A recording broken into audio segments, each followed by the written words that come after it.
Baiklah, sekarang kita memulai kembali pertemuan kita melalui video pembelajaran.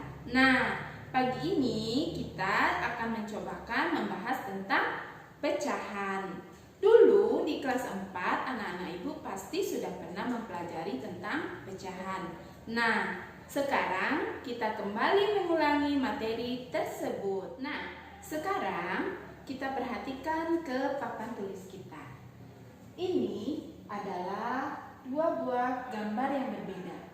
Gambar yang pertama kita lihat bangun persegi panjang, ya. Di sini persegi panjang ini kalau misalnya kita bagi dia, yang ini kita bagi dua.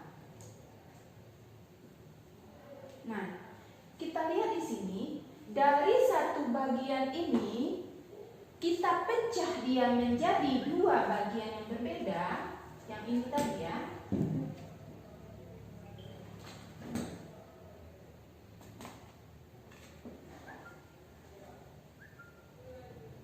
Nah, ketika kita merubah bagiannya ini menjadi dua bagian, maka bagian yang terpecah-pecah inilah yang disebut dengan pecahan. Nah, kalau di sini satu bagian menjadi dua bagian, maka bagian yang terpecah ini bisa kita bagi dalam bentuk per. Kita namakan ini pecahan 1 dari 2. 1 dari 2. Nah, dari ini kita ambilkan tanda per atau tanda bagi. Artinya satu bagian ini dapat dari satu bagian menjadi dua bagian. Nah, begitu pun juga ini adalah 1 dari 2. Kita baca ini pecahan 1/2. Ini juga pecahan 1/2. Begitu juga dengan gambar yang kedua. Nah, di gambar yang kedua ini, misalnya kita ambilkan ini ya. Satu bagian akan kita bagi menjadi 4 bagian yang sama besarnya. Nah, ketika 4 bagian ini dibagi menjadi bagian yang sama besar, lihat ini berapa? Satu bagian ini merupakan pembagian dari 4. Jadi ini disebut 1 dari 4. Ini juga bagian 1 dari 4. Ini juga bagian dari 1 dari 4. Dan seterusnya. Maka masing-masing gambar yang ini bernilai 1/4 atau kita sebut dia dengan pecahan 1/4. Nah, sekarang kita lihat pecahan yang telah kita buat tadi. Tadi ada 1 dari 2 atau kita membaca 1/2. Pecahan 1/2. Pecahan terdiri dari, nah, 1 ini merupakan pembilang. Sedangkan 2 disebut dengan penyebut.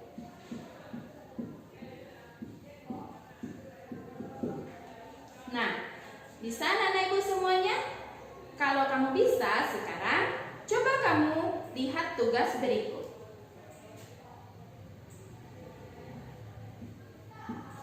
Nah, 3/5. Manakah yang pembilang? Ya, benar. 3 adalah pembilang.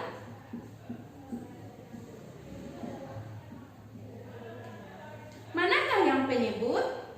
Benar. Jawabnya 5 adalah penyebut. Nah, anak-anak ibu pintar sekali. Sekarang kita cobakan tugas berikut. Ini ibu akan membuat misalnya pembilang adalah 5. Penyebut adalah 7. Siapa yang bisa mengerjakannya? Nah, kalau pembilang dan pembilangnya 5, penyebutnya 7, maka ini pecahannya adalah pecahan 5/7. Berikut akan masuk lagi ke materi kita mengenai penjumlahan pecahan. Nah, untuk penjumlahan pecahan kita memiliki dua kategori yang berbeda. Yang pertama adalah penjumlahan pecahan yang berpenyebut sama. Artinya, penyebut yang ada adalah sama. Misalnya, 1/5 ditambah 2/5. Dapat anak-anak ibu lihat semua bahwa 1 ini adalah pembilang, sedangkan 5 ini adalah penyebut. 2 adalah pembilang, 5 adalah penyebut. Nah, 5 dan 5 adalah angka yang sama, berarti penyebutnya sama. Apa yang harus kita lakukan bila penjumlahan pecahan berpenyebut sama? Nah, caranya mudah sekali. Bagaimana? Silahkan lihat di sini ya. Nah, kita hanya perlu menjumlahkannya langsung dengan cara memindahkan langsung penyebutnya. Kita bikin terpanjang, lalu kita buat penyebutnya. Lalu bagaimana? Apa yang kita jumlahkan? Kita jumlahkan pembilangnya saja tanpa mengutak-atik penyebutnya. Nah, kita pindahkan ini 1 ditambah 2. Kita buatkan di sini 1 ditambah 2. Nah, sudah nampak di sini? Apa lagi langkah selanjutnya? Kita tinggal menjumlahkan pembilangnya saja dan penyebutnya mengikuti saja. Bagaimana? 1 ditambah 2 sama dengan 3. Sedangkan penyebutnya kita tetapkan saja 5. Nah, berikut bagaimana jika berpenyebut tidak sama? Apabila pecahannya berpenyebut tidak sama, kita harus mencari KPK-nya terlebih dahulu. Contohnya, bilangan 1/2 ditambah 2/4. Nah, coba dilihat apakah penyebutnya sama? Tidak, penyebutnya tidak sama. Di pecahan pertama penyebutnya adalah 2. Di pecahan kedua penyebutnya adalah 4.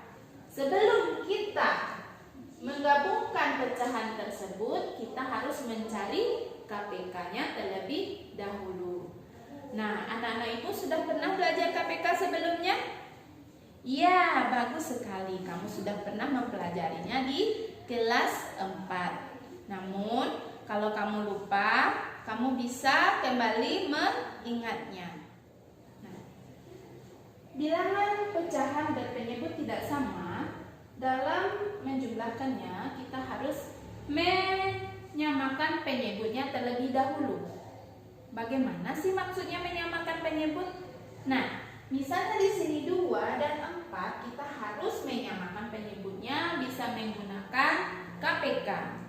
Nah, coba ibu ingatkan kembali, KPK bisa dicari pertama dengan kelipatan, mencari kelipatan. Cara kedua mencari KPK bisa dengan pohon faktor. Cara ketiga bisa dengan tabel. Nah, dari antara yang ketiga ini anak-anak ibu lebih suka pakai yang mana? Boleh dipakai yang mana saja. Tapi ibu akan mencobakan memakai yang tabel. Nah, kita lihat angkanya. Yang pertama adalah 2. Angka yang kedua adalah 4. Ini tabelnya. KPK. Nah, 2 bisa dibagi dengan bilangan prima berapa yang terkecil? Dan prima terkecil adalah 2. 2 dibagi 2, 1. 4 dibagi 2, 2. Ternyata angka 1 sudah selesai, angka 2 belum. Berarti 2 dibagi berapa? Kembali dibagi 2. 1 dibagi 2 tidak bisa. 2 dibagi 2, 1. Maka dapatlah KPK kita 2 dikali 2 sama dengan 4. Nah, berarti kita temukan KPK-nya adalah 4. Nah, karena KPK-nya 4, maka di sini kita buatkan per 4 ditambah per 4. Nah, mencari bilangan yang di atas bagaimana? Kita harus menjadikan dia pecahan senilai. Nah, kalau cara cepatnya kita bisa langsung mengalihkan dengan berapa? Mengalihkan dengan berapa ya? Misalnya 2 menjadi 4. 2 menjadi 4. Harus kita kali berapa? 2 menjadi 4 berarti kita kali 2 ya. 2 menjadi 4 kita kali 2. Nah, 2 dikali 2 4. Aturan dari pecahan, apabila kita mengalihkan pembilang atau penyebut dengan suatu angka, maka pembilang atau penyebutnya pun harus dikalikan dengan angka yang sama. Karena tadi kita mengalih dengan 2 di sini, maka di sini juga kita kalikan dengan 2. 1 dikali 2 2. Maka kita isikan di sini 2. Nah, berikut 4 menjadi 4 kita kali 1. Berarti kalau penyebutnya kita kali 1, pembilangnya juga kita kali 1. 2 kali 1 2. Nah, dapat kita lihat di sini ya. Bagaimana dengan angka-angka berikut ini? Ini bisa kamu buatkan di dalam catatan kecil kamu saja di kertas buram. Nah, sekarang kita lihat di sini, kita sudah nampak ada angka berikut. 2 per 4 ditambah dengan 2 per 4. Nah, 2 per 4 ditambah 2 per 4, karena penyebutnya sudah sama, kita bisa menggunakan perpanjang. Ya, perpanjang. Lalu kita pindahkan penyebutnya dan pembilangnya sudah bisa kita jumlahkan, sama seperti yang penjumlah pecahan berpenyebut sama yang di atas.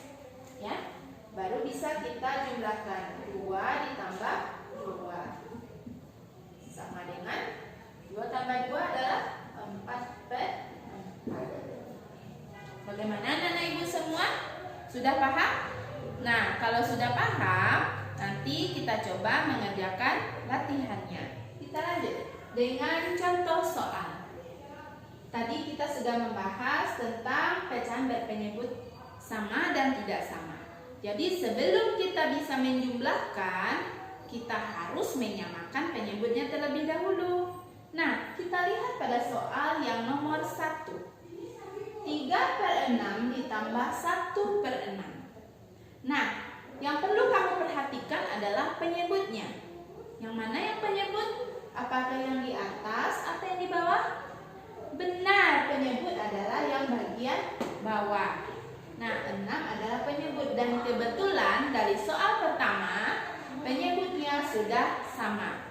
Kalau penyebut sudah sama, kita cukup membuatkan perpanjang. Ya.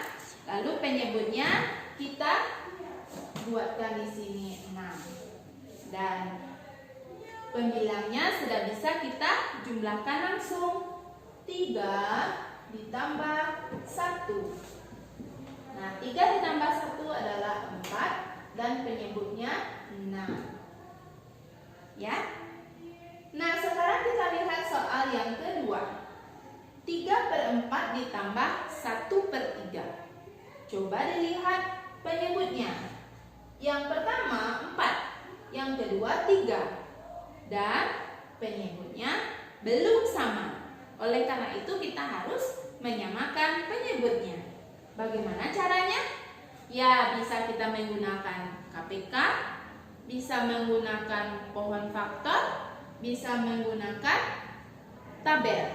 Nah, sekarang kita pakai tabel karena tabel lebih mudah. 4 dan 3. buatkan KPK di sini. Bilangan prima terkecil berapa yang bisa kita buatkan terlebih dahulu? 2 ya, bilangan primanya 2. 4 dibagi 2, 2. 3 dibagi 2 tidak bisa, jadi 3 tetap kita turunkan. Nah, kita buatkan garis. Yang tinggal adalah 2 dan 3. Kita bagi kembali dengan bilangan prima yang terkecil dulu. Kalau tidak ada yang terkecil, baru kita naik ke bilangan prima berikut. Kita masih bisa di sini 2. 2 dibagi 2, 1. 3 dibagi 2, tidak bisa, berarti 3-nya tetap turun. Nah, ternyata di sini sudah selesai, di sini belum. Masih ada 3. Bilangan prima berapa yang bisa kita bagi dengan 3? Ya, 3 ya. 1 dibagi 3 turun 1. 3 dibagi 3, 1. Habis. Selesai. Nah, ini adalah bilangan KPK kita. Jadi KPK adalah 2 dikali 2 dikali 3. Hasilnya adalah 12. Maka 12 adalah angka yang harus kita masukkan menjadi penyebut. Nah, 12 ini kita menjadikan 12, kita taruh di sini 12 juga. Nah, kemudian apa lagi? Kita jadikan dia bilangannya menjadikan 4 menjadi 12. 4 menjadi 12. Kita kali berapa? 4 kali berapa menjadi 12? 4 kali 1, 4. 4 kali 2, 8. 4 kali 3, 12. Cocok ya? Berarti 4 kali 3, hasilnya 12. Karena penyebutnya kita kali 3, pembilangnya juga kita harus kali 3. Tapi jangan lupa ya, dari beberapa pembelajaran sebelumnya, Ibu disering ketika dia mengalihkan penyebutnya sudah benar, tapi pembilangnya lupa. Hati-hati ya. Nah, sekarang kita lanjut. 3 dikali 3, hasilnya 9. Kita buatkan 9 di sini. Nah, kita lanjut. 3 dikali berapa sehingga hasilnya menjadi 12? 3 kali 1, 3. 3 kali 2, 6. 3 kali 3, 9. 3 kali 4, 12. Berarti kita buatkan di sini 3 kali 4. Karena penyebutnya kita kali 4, pembilang juga harus kita kali 4. 1 kali 4 adalah 4. Nah, dari sini kita bisa langsung menjadikan dia bilangannya, jumlahnya ya. Sudah bisa kita langsung penjumlahannya. Karena penyebutnya sudah sama, kita tinggal membuat perpanjang. Karena penyebutnya sama, kita tuliskan di sini. Kita tinggal menjumlahkan 9 ditambah 4. Berapa hasil 9 tambah 4? 13. Maka hasilnya adalah 13/12. Nah, anak-anak ibu semua, kalau kamu sudah paham materi yang sudah Ibu jelaskan tadi, ini ada 10 buah tugas yang harus kamu kerjakan di rumah. Nah, ini dia tugasnya, yaitu nomor 1 sampai dengan 10. Silakan dikerjakan. Nah, demikianlah pembelajaran kita pada pagi hari ini. Mudah-mudahan anak-anak ibu bisa memahami materi pembelajaran kita. Nah, mengenai pecahan bisa kita manfaatkan nanti di kehidupan kita masing-masing. Nah, untuk selanjutnya kita ketemu lagi di materi pembelajaran berikutnya. Tetap semangat, tetap sehat, dan ceria. Assalamualaikum.